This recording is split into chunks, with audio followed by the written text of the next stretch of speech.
معزز سامعین گرامی قدر، چند ایک گزارشات اس حوالے سے کر کے اپنی بات کو ختم کروں گا۔ حضرت ابو ہریرہ کی جو حدیث ہے، نبی کریم صلی اللہ علیہ وسلم نے ارشاد فرمایا، تم میں سے کون ایسا ہے، ہم میں سے ہر ایک یہ چاہے گا، جو رسول اللہ صلی اللہ علیہ وسلم کہہ رہے ہیں کہ بغیر ظلم کے 3 حاملہ اونٹنیاں اپنے گھر آئے تو اپنے ساتھ وہ 3 حاملہ اونٹنیوں کو بھی لیتا ہے۔ محدثین نے اس کی تشریح کی ہے، 3 حاملہ اونٹنیوں کو لینے کا مطلب یہ ہے، یا تو وہ ان کے انفاق فی سبیل اللہ کا ثواب حاصل کر لے، یا اتنا مال اپنے نامہ اعمال میں لے کے آئے، یا اتنی زحامت کا ثواب اپنے نامہ اعمال میں لے کے آئے، جو بھی قسم ہو۔ 3 حاملہ اونٹنیاں اپنے ساتھ لے کے کون آنا چاہتا ہے؟ ہر روز ہم میں سے ہر ایک شخص یہ چاہے گا۔ تو رسول اللہ صلی اللہ علیہ وسلم نے ارشاد فرمایا، پھر تم قرآن پاک کی آیات کو اپنی نماز کے اندر تلاوت کرو۔ اگر 3 آیتوں کی تلاوت قیام کے بعد کرو گے تو گویا تم نے 3 حاملہ اونٹنیوں کو پا لیا۔ صرف 3 آیات کے ساتھ 3 حاملہ اونٹنیاں، 4 کے ساتھ 4، 5 کے ساتھ 5۔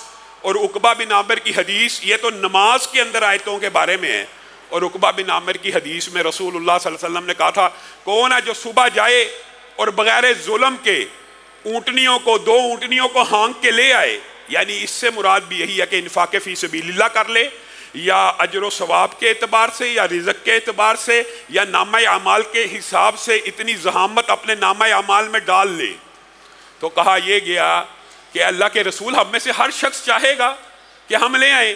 تو یہاں پہ نماز کی بات نہیں رسول اللہ صلی اللہ علیہ وسلم نے کی، کیا کہا؟ تم میں سے کیوں نہیں لوگ مسجد میں جاتے اور وہاں پہ 2 آیتوں کا، قاری امجد صاحب یہ پیپر مجھے دے دیں، 2 آیتوں کا ترجمہ اور مفہوم نہیں سمجھتے۔ میرے بھائیو، یہ کتاب ہدایت بھی ہے، کتاب ثواب بھی ہے، کتاب شفا بھی ہے۔ کتاب ثواب ہے نا کہ 3 آیتوں کو پڑھیں گے قیام کے اندر 3 اونٹنیوں کا ثواب، اور کتاب فہم و تدبر اور ہدایت کس طرح ہے کہ 2 آیتیں قرآن پاک کی اگر سمجھ کے پڑھو گے پھر بھی 2 اونٹنیوں کا ثواب مل جائے گا۔ یہ قرآن اپنے ساتھی کے لیے قیامت کے دن سفارش کرنے والا ہوگا، اور بہترین سفارش قرآن کی سفارش ہوگی۔ اللہ کے سامنے کہنا شروع کر دے گا، اللہ اس کو عزت کی پوشاک پہنا، اللہ تعالیٰ اسے تاج عزت پہنا دے گا، اللہ اس میں اضافہ فرما۔ قرآن اللہ رب العزت کو کہہ رہا، اللہ اس میں اضافہ فرما، اس کو لباس زینت پہنا دیا جائے گا، اللہ اس سے راضی ہو جا۔ اللہ قرآن کی یہ فریاد سن کے کیا کہے گا؟ اتنی سفارش کرتا ہے، اللہ کی صفت ہے، مخلوق نہیں ہے۔ یہ بھی بات یاد رکھیں، یہ مخلوق نہیں، اللہ کی صفت ہے، اور صفت ہی اللہ سے سفارش کر رہی ہے۔ اللہ کہے گا، اچھا پھر تیری سفارش کو میں قبول کرتا ہوں، یہ پڑھتا جائے اور چڑھتا جائے، پڑھتا جائے اور چڑھتا جائے۔ سورت بقرہ سے شروع ہو، سورت ناس تک پہنچے، جتنی آیتیں پڑھتا جائے گا اتنے جنت میں درجات بلند ہوتے جائیں گے۔ یہ جو حفظ کے طلبہ ہیں، یہ مبارکباد کے مستحق ہیں، ان کے لیے اجر و ثواب کتنا ہے یہ تو ایک لمبا چوڑا باب ہے، لیکن میرے بھائیوں، ان کے دلوں کو اللہ رب العزت نے جس کام کے لیے چن لیا ہے وہ حیران کن بات ہے۔ ذالک الکتاب لا ریب فیہ، اس کتاب میں کوئی شک شبہ نہیں۔ اور آپ حیران رہ جائیں گے اگر آپ قرآن پاک کے سلوک کو پڑھیں۔ قرآن پاک نازل کسی ترتیب سے ہوا، اور آج توقیفاً کسی اور ترتیب میں، یعنی تلاوت کسی اور ترتیب سے ہو رہی ہے، اور نازل اقرا پہلی وہی ہے، 30ویں پارے میں موجود ہے۔ شروع یہاں سے نہیں ہو رہا، شروع کہاں سے ہو رہا ہے؟ سورت فاتحہ سے۔ سورت فاتحہ بعد میں اتری ہے، لیکن اللہ رب العزت کے اعجاز کا آپ اندازہ نہیں کر سکتے۔ ایک سورت فاتحہ گزری، اب جو ترتیب توقیفی ہے نا، ادھر سے اندازہ لگائے۔ ایک سورت گزری، سورت بقرہ میں اللہ رب العزت نے کیا کہا؟ وَإِن كُنتُمْ فِي رَيْبٍ مِّمَّا نَزَّلْنَا عَلَىٰ عَبْدِنَا فَأْتُوا بِسُورَةٍ مِّن مِّثْلِهِ۔ سورت بقرہ سے پہلے ایک ہی سورت آئی تو اللہ نے کیا کہا؟ فَأْتُوا بِسُورَةٍ مِّن مِّثْلِهِ، اس جیسی ایک سورت بنا کے لے کے آؤ۔ نہیں بنا کے لے کے آ سکتے، اور آپ حیران رہ جائیں گے ترتیب نزولی اور ترتیب توقیفی کو سمجھنے والے یہ بات سمجھ سکتے ہیں، یہ کتنا بڑا معجزہ ہے۔ سورت ہود 11ویں سورت میں پہنچے تو اللہ تعالیٰ نے کیا کہا؟ قُلْ فَأْتُوا بِعَشْرِ سُوَرٍ مِثْلِهِ مُفْتَرَيَاتٍ۔ 11ویں سورت میں نزول کب ہوا آیتوں کا؟ لیکن اس سے پہلے قرآن پاک میں کتنی صورتیں ہیں؟ صرف 10 صورتیں ہیں۔ فَأْتُوا بِعَشْرِ سُوَرٍ مِثْلِهِ مُفْتَرَيَاتٍ، ان جیسی 10 صورتیں لے کے آؤ۔ پھر جب قرآن پاک آدھے سے زیادہ 15ویں پارے میں پہنچ گئے، یا 15 سے زائد 15ویں سورت میں پہنچ گئے، تو اللہ تعالیٰ نے کیا کہا؟ قُلْ لَئِنِ اجْتَمَعَتِ الْإِنسُ وَالْجِنُّ عَلَىٰ أَن يَأْتُوا بِمِثْلِ هَٰذَا الْقُرْآنِ، اگر جمیع جن و انس جمع ہو جائیں اس قرآن جیسی کوئی کتاب لے کے آئیں تو نہیں لے کے آ سکتے۔ اس قرآن کو کس وقت قرآن کہا گیا؟ جب اس کے پڑھنے والے انگلیوں پہ گنے جانے والے تھے، اور دعویٰ کیا کیا گیا؟ یہ قرآن ہے، کائنات میں سب سے زیادہ پڑھا جائے گا۔ لا تحرک به لسانک لتعجل به ان علینا جمعہ وقرآنا۔ اللہ رب العزت نے نبی کریم صلی اللہ علیہ وسلم کی بھی یہ کیفیت بیان کی ہے، لا تحرک به لسانک لتعجل به۔ آیت نازل ہوتی تھی، جبریل امین قرآن لے کے آتے تھے تو رسول اللہ شوق سے، رغبت سے کہ یہ قرآن پاک محفوظ ہو جائے، اس قرآن پاک کو میں جلدی جلدی یاد کر لوں، تو اللہ نے کیا کہا؟ لا تحرک به لسانک لتعجل به ان علینا جمعہ وقرآنا فاذا قرأناہ فاتبع قرآنا ثم ان علینا بیانا۔ آپ کو صرف علماء اور مولویوں نے یہ بات سمجھائی انا نحن نزلنا ذکر وَإِنَّا لَهُ لَحَافِظُونَ کہ ہم نے قرآن کو نازل کیا اور ہم اس کی حفاظت کریں گے، اس سے مراد صرف حرف ہیں کہ قرآن کے حروف کی حفاظت ہوگی۔ یہ سب سے بڑا مغالطہ ہے جو آپ کو ڈالا گیا ہے۔ اللہ کی قسم قرآن حرفن بھی محفوظ ہے، زیر اور زبرن بھی محفوظ ہے، کہ کوئی قاری ہلکی سی غلطی کرے 20 حافظ ٹوکنے والے موجود ہیں، لیکن اللہ رسول اللہ کو کیا کہہ رہے ہیں؟ لا تحرک به لسانک لتعجل به۔ آپ زبان کو تیز تیز مت چلائیے، نہ اپنے آپ کو تھکائیے، اس کو جمع کرنا، اس کی حفاظت کرنا میں رب کی ذمہ داری ہے۔ ثم ان علینا بیانا، یہ قرآن صرف حرفن محفوظ نہیں ہے، معنوی طور پہ بھی محفوظ ہے، صرف معنوی طور پہ محفوظ نہیں ہے، بیانن بھی محفوظ ہے، اور بیانن محفوظ نہیں ہے صرف، تفسیرن بھی محفوظ ہے، اور صرف تفسیرن محفوظ نہیں ہے، تشریحن بھی محفوظ ہے۔ قرآن کی ایک ایک آیت کی رسول اللہ تشریح اور تفسیر کر کے گئے ہیں۔ یہ منکرین حدیث نے آپ کو مغالطہ ڈالا ہوا ہے کہ قرآن صرف حرفن ہی نازل ہوا تھا، تشریح اور بیان نازل نہیں ہوا۔ ان علینا جمعہ وقرآنا ثم ان علینا بیانا، پڑھیے ثم ان علینا۔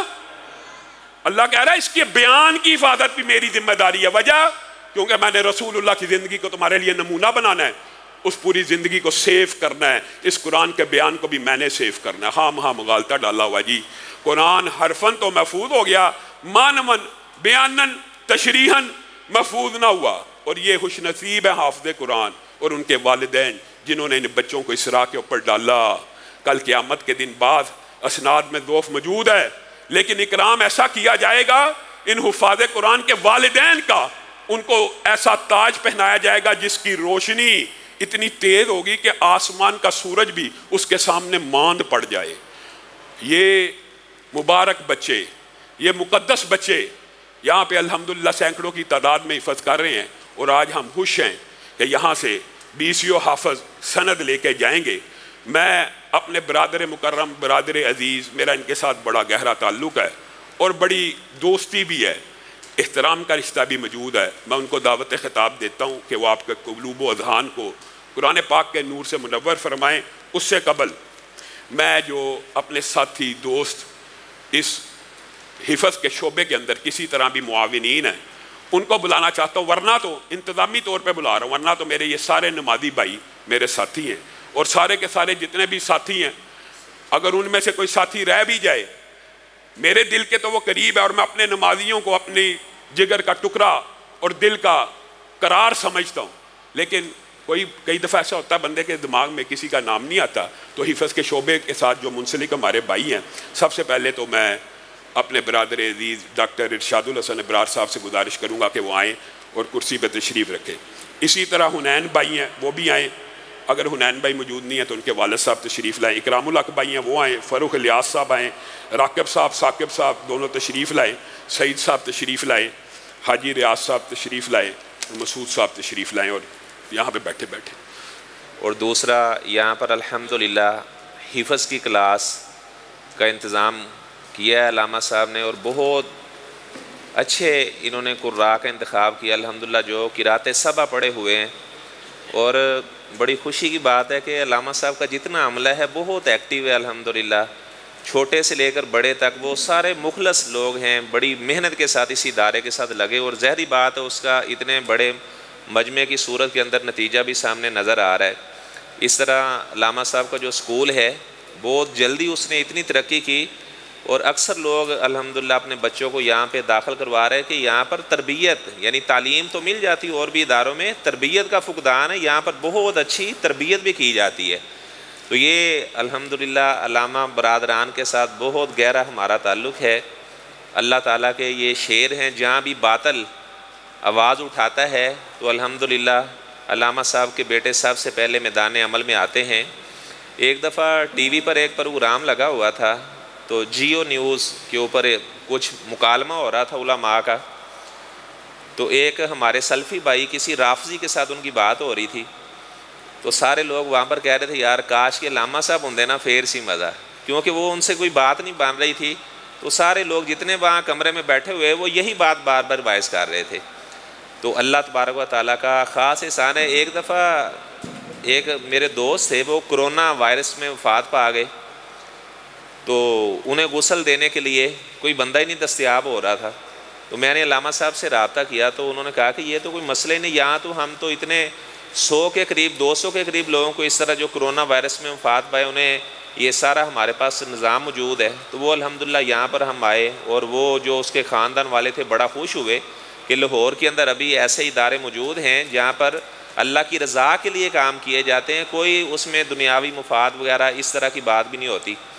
اچھا، آج کا جو میرا بیان ہے اس حوالے سے میں بیان کروں گا۔ سب سے پہلے تو آپ کے اوپر اللہ تعالیٰ کا احسان ہے، آپ یہاں پہ تشریف رکھتے ہیں، تو گویا کہ اللہ تعالیٰ آپ سے محبت کرتا ہے اور آپ کی اللہ تعالیٰ سے محبت ہے، اسی وجہ سے اللہ تعالیٰ آپ کو یہاں پر لے کر آیا ہے۔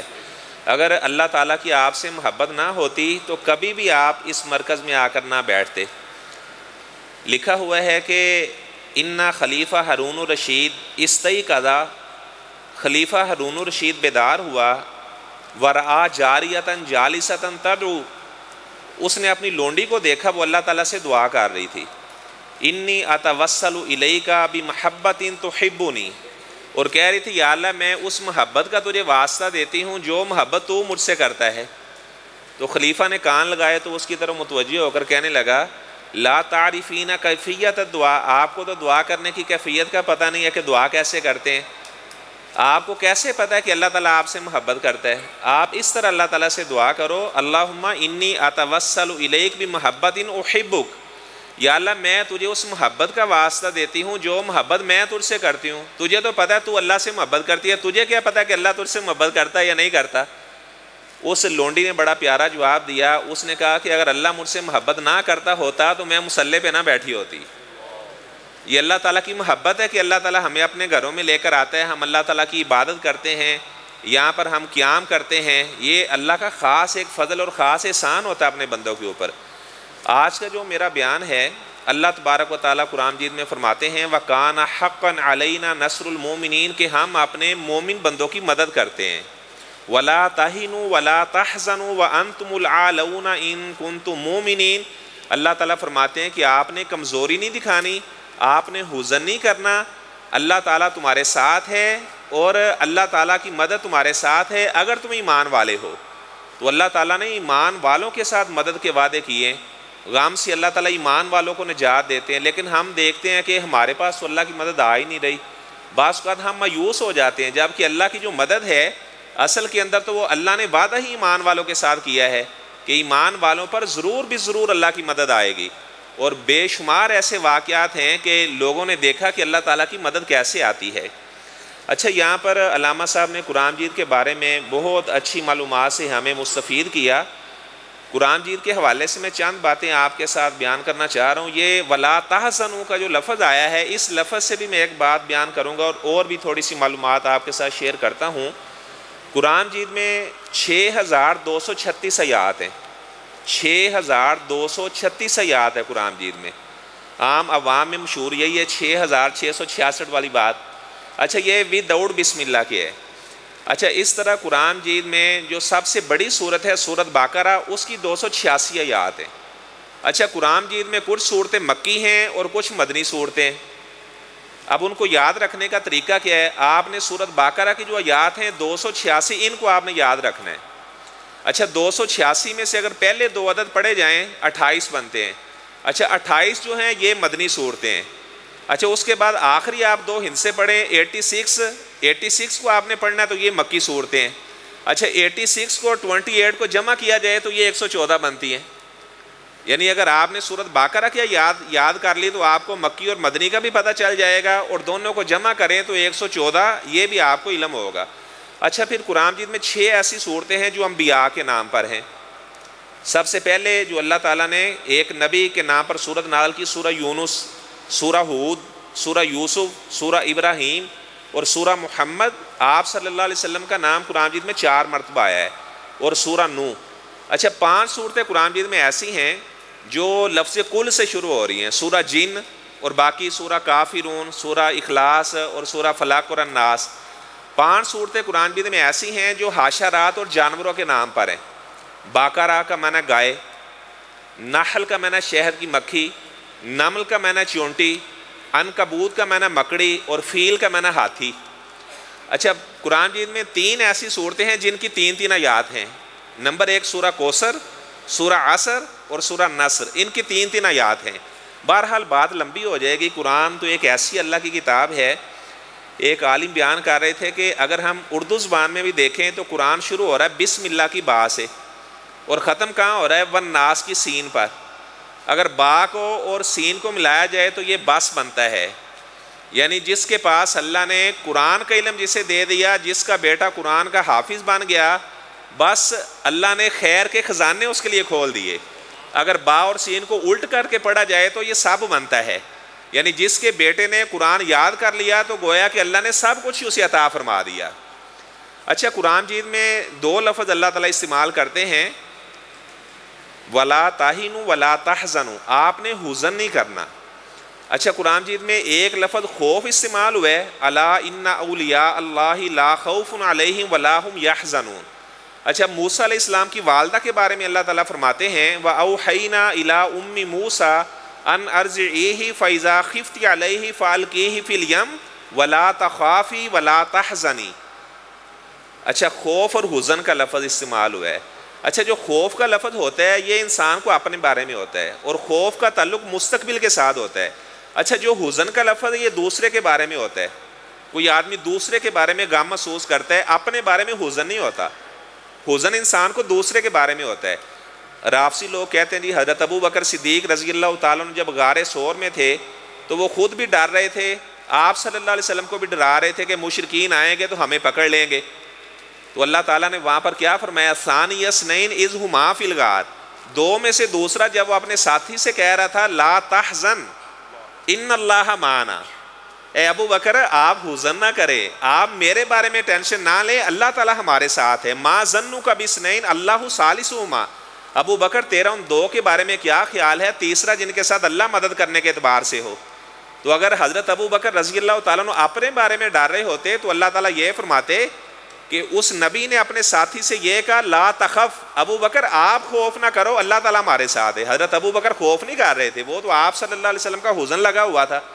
ایسے ہی اللہ تعالیٰ قرآن مجید میں فرماتے ہیں وَبْيَضَّتْ عَيْنَاهُ مِنَ الْحُزْنِ, یعقوب علیہ السلام کی آنکھوں کا نور جاتا رہا حزن کی وجہ سے, کیونکہ انہیں بیٹے یوسف علیہ السلام کا حزن لگا ہوا تھا.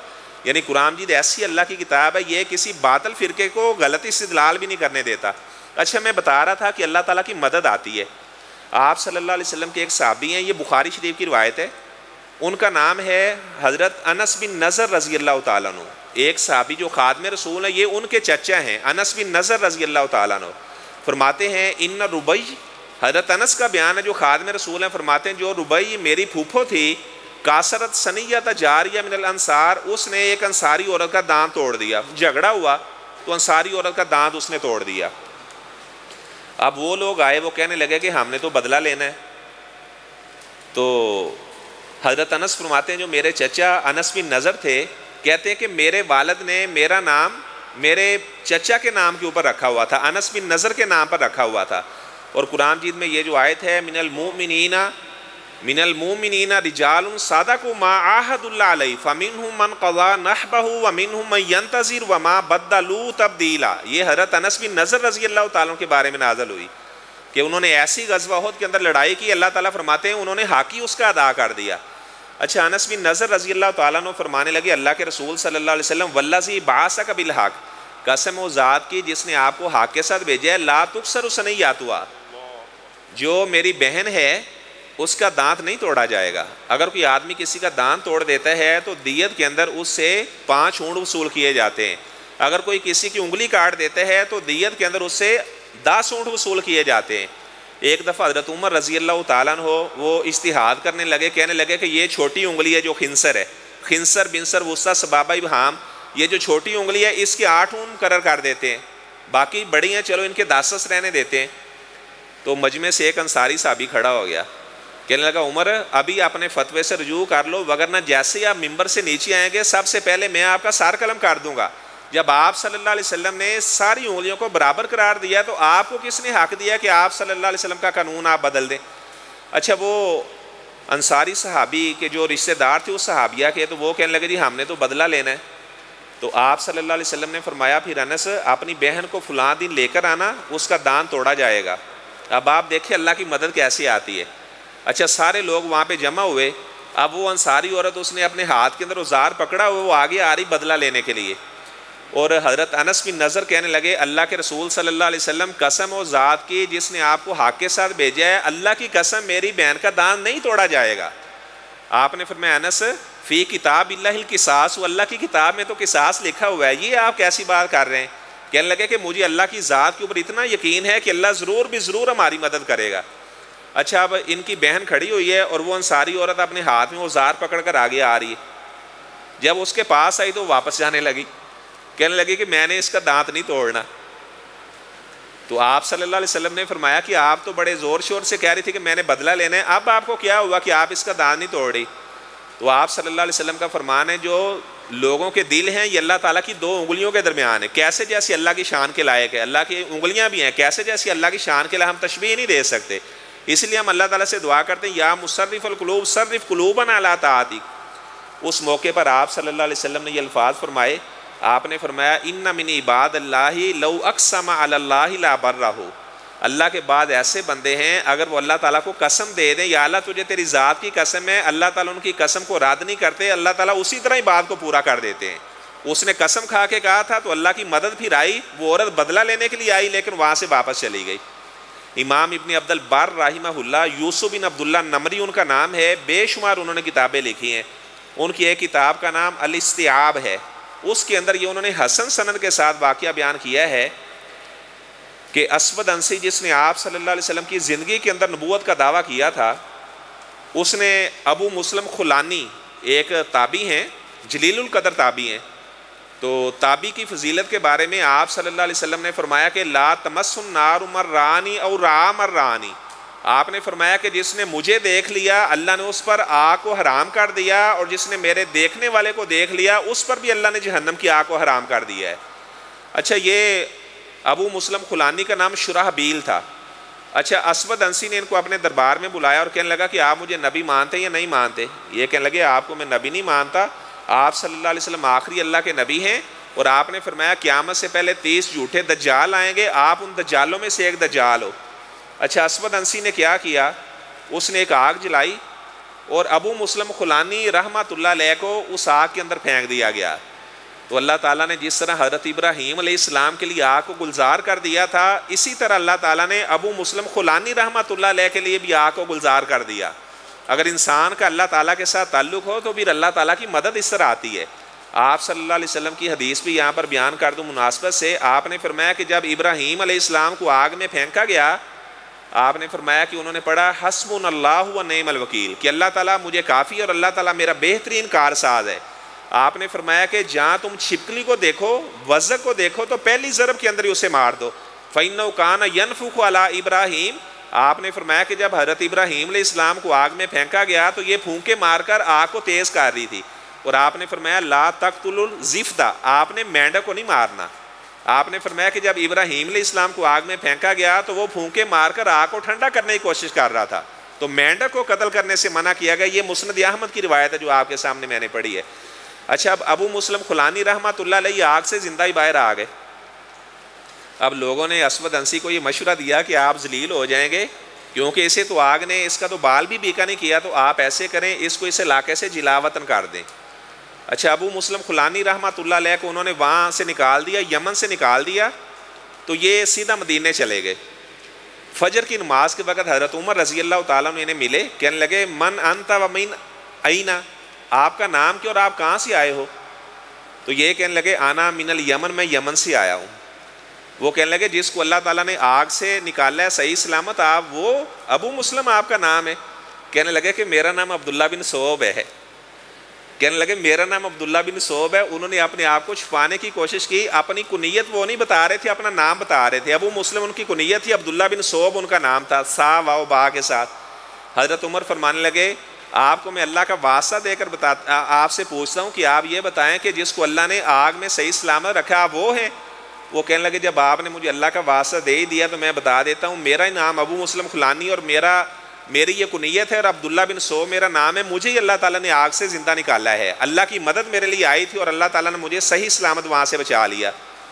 تو وہ حضرت ابو بکر صدیق رضی اللہ تعالیٰ عنہ کے پاس انہیں لے گئے اور زاروں قطار رو رہے تھے، کہہ رہے تھے میں نے اللہ سے دعا کی ہوئی تھی اللہم لا تمیتنی حتی ارا من فوئل بہ کما فوئل بابراہیم علیہ السلام، یا اللہ اس امت میں سے مجھے وہ بندہ جب تک تو نہ دکھا دے مجھے موت نہ آئے جس طرح تو نے ابراہیم علیہ السلام کے لیے مدد کو نازل کیا، آگ کو ٹھنڈا کیا، تو یا اللہ اس امت کے اندر وہ کون سا فرد ہے جس کے لیے تو نے آگ کو ٹھنڈا کیا، تو یا اللہ تیرا شکر ہے میری تو آنکھیں ٹھنڈی ہوگی ابو مسلم خلانی رحمۃ اللہ علیہ کو دے کر، جس طرح اللہ کی مدد حضرت ابراہیم علیہ السلام کے لیے آئی اسی طرح ابو مسلم خلانی کے لیے آئی۔ تو اگر ہم اللہ سے اپنا تعلق مضبوط کریں، ذکر اذکار کریں، قرآن کی تلاوت کریں، اللہ تعالیٰ آپ کی ایسی مدد کرے گا کوئی بندہ آپ کی غیبت بھی نہیں کر سکے گا۔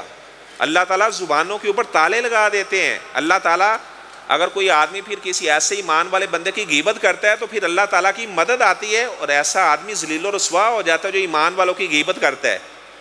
اچھا مجھے بتایا نہیں گیا کتنا بیان کرنا، 5-7 منٹ۔ اچھا یہ واقعہ ابن جوزی رحمہ اللہ نے منتظم نامی کتاب میں درج کیا ہے۔ وہ فرماتے ہیں کہ ہم جامع منصور کے اندر بیٹھے ہوئے تھے، ابو طیب کا بیان ہے، وہاں پر ایک خراسانی نوجوان آیا اور آپس کے اندر لوگوں کا مذاکرہ ہو رہا تھا۔ اچھا حدیث مسرات کے بارے میں بات چل رہی تھی، میرا خیال ہے حدیث مسرات کا آپ نے سنا ہوگا، یا میں تھوڑی سی اس کی وضاحت کر دیتا ہوں۔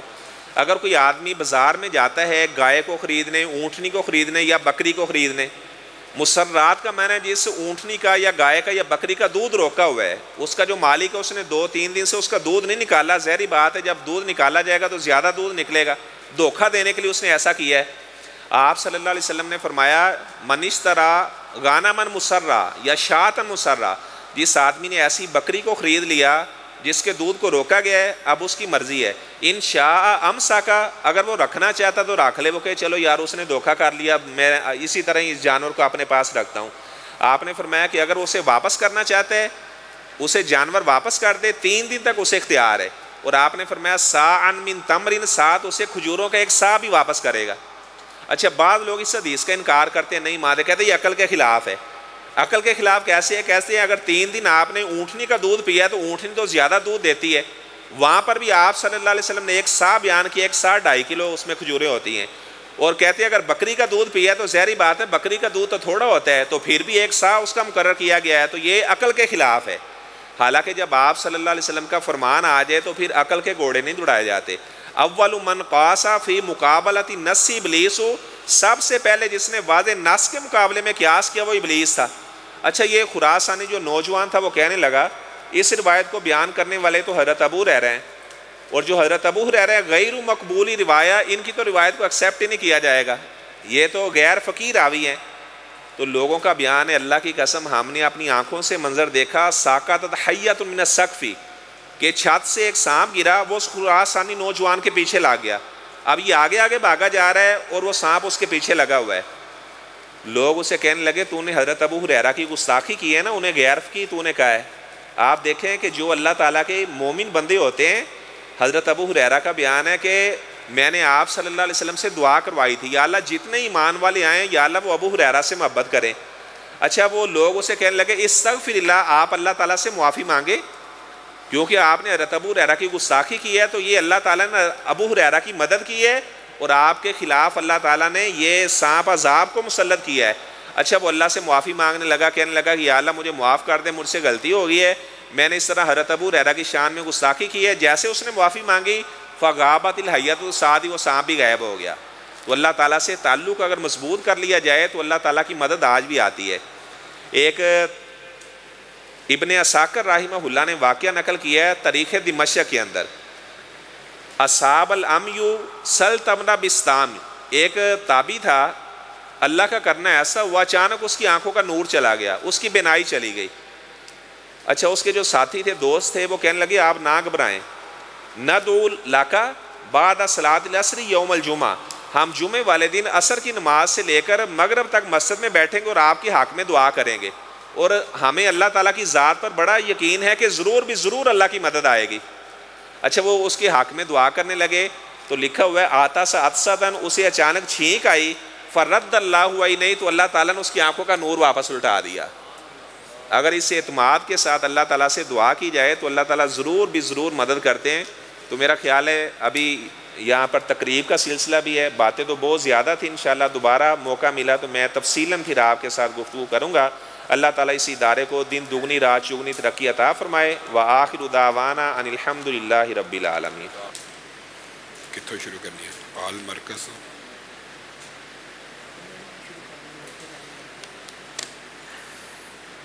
قاری سعادت صاحب کی جو کلاس ہے اس میں تیسری پوزیشن ابراہیم سلیم نامی بچے نے حاصل کی ہے، وہ آئے اور اپنا انعام وصول کرے۔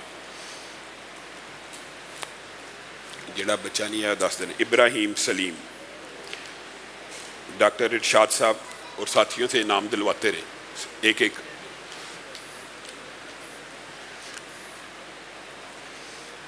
دوم پوزیشن اسد اللہ صدیق بھائی نے حاصل کی ہے، وہ آئے۔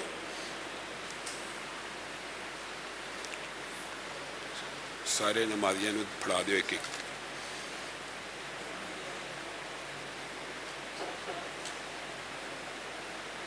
اول پوزیشن حاصل کی ہے عبداللہ ندیم نے اس کلاس میں۔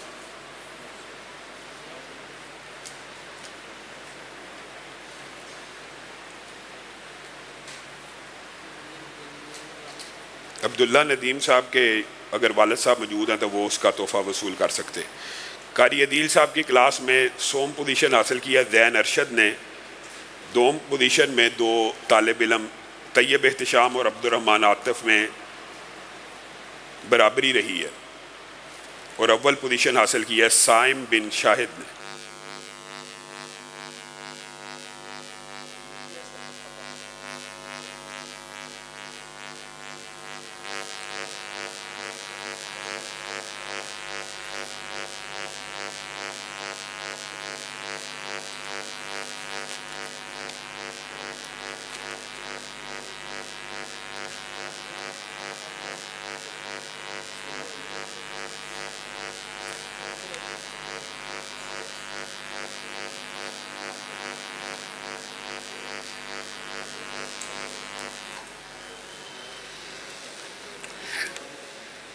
قاری عبدالستار صاحب کی کلاس میں سوم پوزیشن حاصل کیا طاہر اسلم نے، دوم پوزیشن اذان آصف نے، اور اول پوزیشن معظم اسلم نے۔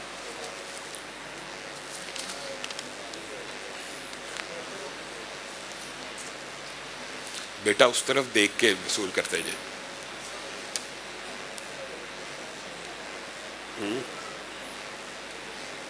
قاری عبدالستار دی کلاس میں سوم پوزیشن طاہر اسلم، دوم پوزیشن اذان آصف اور اول پوزیشن معظم اسلم نے۔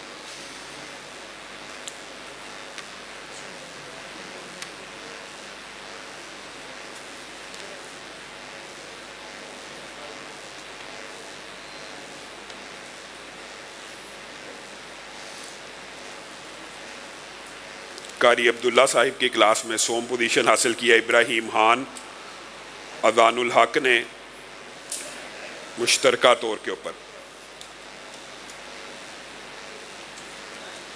دوم پوزیشن حاصل کیا محمد یحییٰ نے، اور اول پوزیشن حاصل کیا زین اصغر نے۔ قاری صاحب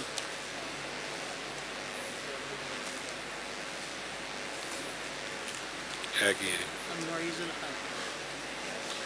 سوم پوزیشن میں معید الحق بھی مشترکہ طور پہ شامل ہیں۔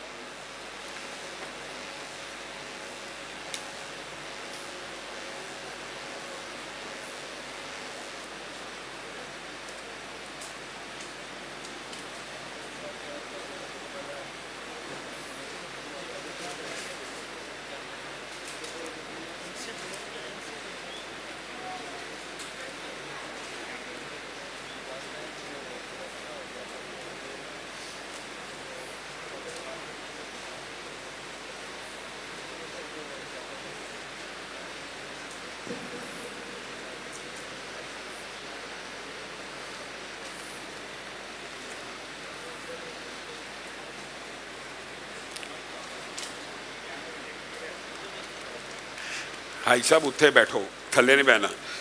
قاری رفیق صاحب کی کلاس میں فیضان سرور، اکاشا شوکت اور عثمان عالم نے بالترتیب سوم، دوم اور اول پوزیشن حاصل کی ہے۔ سوم پوزیشن فیضان سرور نے، دوم اکاشا شوکت نے اور اول عثمان عالم نے۔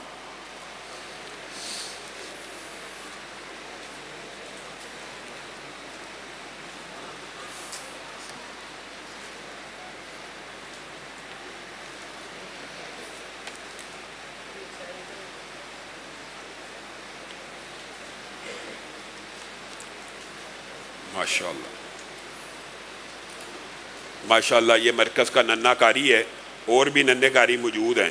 کلاس قاری وقاص صاحب میں سوم پوزیشن رضوان نے، دوم پوزیشن انس اجاد نے اور اول پوزیشن عبداللہ اجاد نے حاصل کی ہے۔ میرے بھائیوں، یہ وہ بچے ہیں مستقبل کے حافظ قرآن ہیں۔ ایسے لوگ ہیں کہ اللہ رب العزت نے قرآن پاک کی جو حفاظت کا طریقہ ہے نا، وہ دیگر کتابوں سے اتنا مختلف بنایا کہ سابقہ کتابیں کبھی لکڑی کی چھال کے اوپر، کبھی تختے کی پشت کے اوپر، کبھی کاغذ کے اوپر لکھی جاتی تھی، لیکن جب قرآن پاک کی باری آئی تو اس کے لیے کاغذ کی یا لکڑی کی یا پتھر کی سل کا انتخاب نہیں کیا گیا، بل ہوا آیات بینات فی صدور الذین اوتوا العلم۔ اس کے لیے اللہ تعالیٰ نے زندہ دھڑکتے ہوئے دلوں کا انتخاب کیا ہے، اور قیامت بھی اس وقت تک قائم نہیں ہو سکتی جب تک ایک بھی ایسا حافظ قرآن موجود ہو، ایک بھی، اس وقت تک دھرتی کی پشت کے اوپر قیامت بھی قائم نہیں ہو سکتی اگر ایک بھی حافظ قرآن زمین کی پشت کے اوپر موجود ہو۔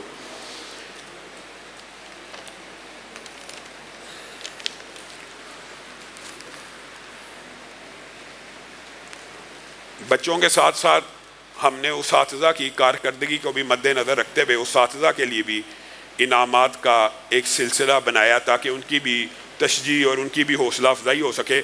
میں اشتیاق معاویہ صاحب سے اور ڈاکٹر ارشاد الحسن ابرار صاحب سے گزارش کرتا ہوں کہ وہ پورے مرکز میں جو پہلے اول، دوم اور سوم ساری کلاسوں میں بلا کے جو بچے ہیں ان کو بھی انعام اپنے ہاتھ سے دیں، اور اسی طرح جو اساتذہ ہیں ان کو بھی انعامات اپنے ہاتھ سے دیں۔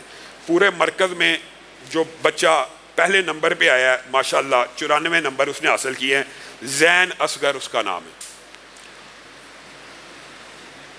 ماشاءاللہ۔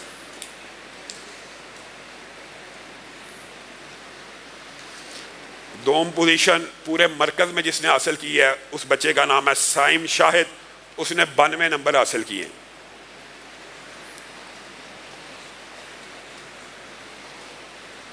ماشاءاللہ اس بچے کی عمر دیکھیں اور پورے مرکز میں اس کی دوسری پوزیشن آئی ہے۔ سوم پوزیشن عبداللہ ندیم نے حاصل کیا ہے اور اس کے نمبر 91 ہیں۔ آیا عبداللہ؟ اسی طرح جو ہمارے اساتذہ ہیں ان میں سے سوم پوزیشن حاصل کی ہے قاری رفیق صاحب نے، وہ تشریف لائیں اور اپنا انعام وصول کریں۔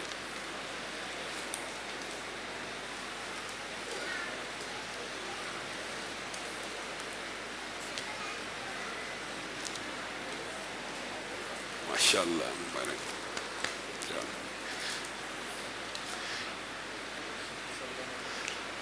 ڈاکٹر صاحب سے دوم پوزیشن حاصل کی ہے ہمارے ہر دل عزیز بھائی قاری بھی ہیں، اللہ تعالیٰ نے بے شمار صلاحیتوں سے نوازا ہے، اور یہ نہیں کہ اگر مرکز کے دیگر کاموں میں سرگرم رہتے ہیں تو اپنی کلاس سے عدم توجہی اختیار کرتے ہیں۔ ماشاءاللہ پورے مرکز کے قراء میں سے دوسری پوزیشن حاصل کی ہے برادر اصغر قاری عدیل صاحب نے۔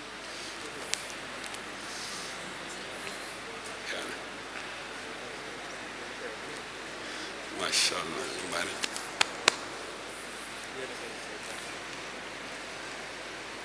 ان کے لیے ایک اور انعام بھی ہے، آپ حیران رہ جائیں گے کہ مرکز کے دیگر امور کی بھی نگرانی کرتے ہیں، اور اللہ کے فضل و کرم سے سب سے زیادہ پنکچول، کلاس میں سب سے زیادہ مرتبہ ان ٹائم پہنچنے والے قاری بھی قاری عدیل صاحب ہیں۔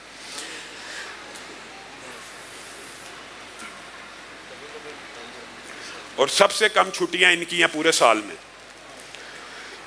اول پوزیشن جس قاری نے اپنے بچوں کے اوپر بے شمار محنت کی ہے اور جس کے بچوں کی کلاس ایک نمائندہ کلاس آپ سمجھ لیں یا نمونہ کلاس سمجھ لیں، بات آئی ہے تو میں یہ بھی وضاحت کرنا چاہتا ہوں کہ جس طرح راکب بھائی اسکول کو چلا رہے ہیں اور میں نے اپنے بچے ذاتی اچھے پاکستان کے نامور اسکولوں سے، ان کا نام نہیں میں لیتا، اٹھا کر اپنے اسی اسکول میں داخل کروائے تاکہ لوگوں کے لیے یہ بات ہے کہ نمونے کے طور پہ ہو کہ ایسا نہیں ہے کہ علامہ صاحب نے اسکول تو بنایا ہے اور اپنے بچے وہاں پہ نہیں پڑھے. اسی طرح اس مدرسے کے اندر بھی میرے 2 بیٹے حفظ کر رہے ہیں, 2 بیٹیاں اسکول میں پڑھی ہیں اپنے ہی, اور 2 بیٹے اسی مدرسے کے اندر حفظ کر رہے ہیں.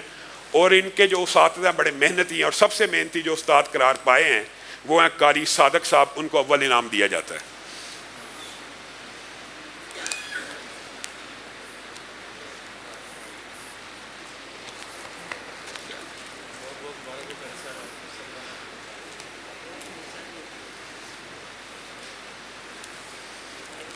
اس کے علاوہ بچوں کے لیے حسن کارکردگی کے انعامات ہیں, وہ قاری امجد صاحب انشاءاللہ ان کو بانٹ دیں گے. اسی طرح اسناد ہیں جو میں اپنے نمازی بھائیوں سے, اپنے ساتھیوں سے کہوں گا کہ وہ بچوں میں تقسیم کرے, سب کو پکڑا دیں 2-2 سندیں, میں اعلان کر دیتا ہوں, سب کو 1-1 2-2 سند دیں. میں نے لسٹ دے دیا نادی, لسٹ نہیں بنائی, چلو انعام دے دوں. میں اعلان کرتا جاتا ہوں, ہمارے جو انتظامی امور میں مدرسے کے ساتھ معاون ہیں, تمام کے تمام بچے ان کے ہاتھوں سے اپنی سند حفظ کی. اللہ کے فضل و کرم سے یہ وہ سندیں ہیں جنہوں نے اسی ادارے سے حفظ مکمل کی ہے. یہ مکمل حافظوں کی سندیں ہیں. محمد داؤد بن اظہر اقبال, یہ آئے ہمارے نمازی سے سند وصول کرے. احمد اظہر بن اظہر اقبال, دے جاؤ نا آگے ایک. سائحہ بنت عبید الرحمن, انم ذیشان بنت محمد ذیشان.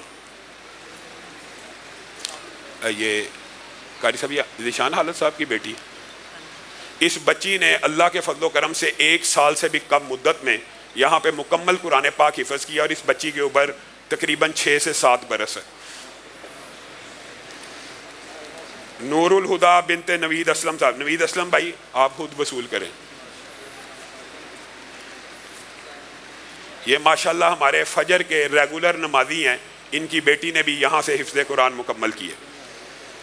اسی طرح ثاقب بھائی خود انتظامیہ میں شامل بھی ہیں, اور ان کی بیٹی نے بھی یہیں سے قرآن پاک مکمل حفظ کیا. زینب ثاقب بنت محمد ثاقب. شرافت اکرم بن محمد اکرم, پڑھی جاؤ عدیل بھائی, میں اعلان کر دے جانا. داؤد حسین بن عمر حسین. محمد عبداللہ راشد بن راشد رشید.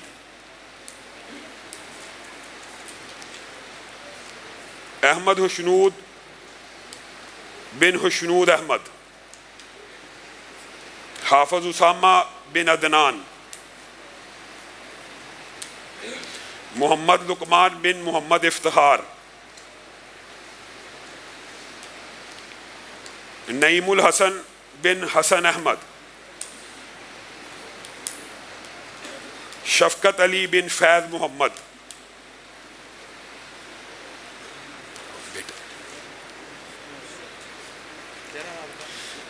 محمد عبداللہ تنویر بن محمد تنویر.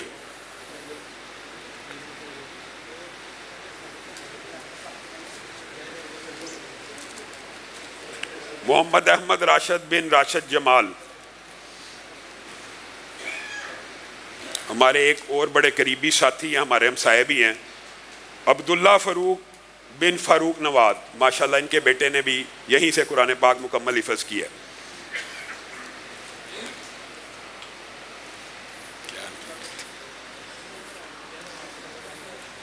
ادھر سے وصول کرنا.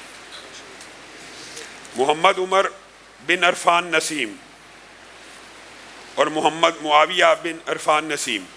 عرفان بھائی آئے ہیں کہ نہیں؟ عرفان بھائی نہیں آئے کیا؟ وہی نے نا اپنے. عرفان نسیم صاحب ماشاءاللہ خود ایک بہت اچھا اسکول چلا رہے ہیں. اللہ کے فضل و کرم سے ان کے 2 بچوں نے بھی یہیں سے حفظ مکمل کیا. فیضان بن رشید.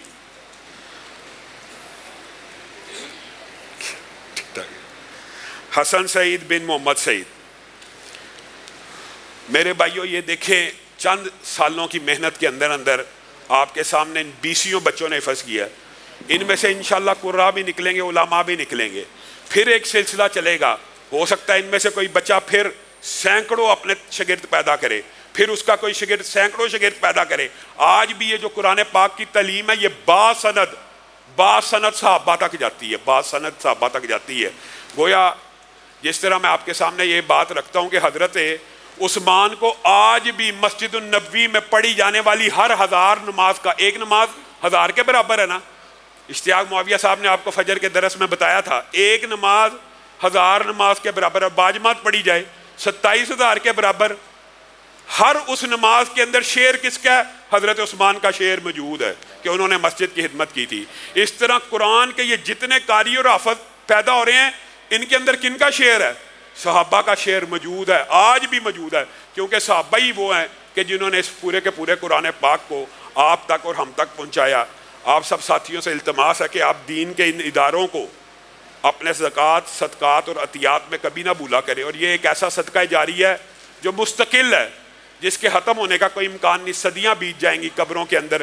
قرآن پاک بہترین سفارش کرنے والا کل قیامت کے دن، اور یہ بہترین صدقہ جاری ہے۔ اللہ رب العزت جو کہا گیا، جو سنا گیا، اس کے اوپر عمل پیرا ہونے کی توفیق دے، اور میں اپنے قراء حضرات اور اپنے پرنسپل کا خاص طور پہ، آپ کو پتہ ہے اس ادارے کے جو قرآن پاک کے پرنسپل ہیں، ہم تو آپ سمجھ لیں سرپرست ہیں، ڈاکٹر صاحب ڈاکٹر ارشاد صاحب معاون ہیں، مختلف انتظامیہ کے ساتھی مختلف امور میں معاونت کرتے ہیں، راکب بھائی بہت سے امور میں معاونت کرتے ہیں، دیگر ساتھی معاونت کرتے ہیں، لیکن اصل سارا کریڈٹ اگر جاتا ہے تو قاری امجد صاحب کو جاتا ہے، اور ابھی انشاءاللہ وہ آپ کے سامنے ہر روز تراویح پڑھاتے ہیں، ابھی بھی بقیہ 4 رکعات وہ آپ کے سامنے تراویح پڑھائیں گے۔ ماشاءاللہ اللہ تعالیٰ نے خوبصورت اور سوز والی آواز دی ہے، اللہ تعالیٰ ان کے طالب علموں کو ان کے لیے صدقہ جاریہ بنائے، اور ان طالب علموں کو ہمارے ادارے کے لیے صدقہ جاریہ بنائے، ہمارے والدین کے لیے صدقہ جاریہ بنائے۔ سبحان ربک رب العزت عما یصفون۔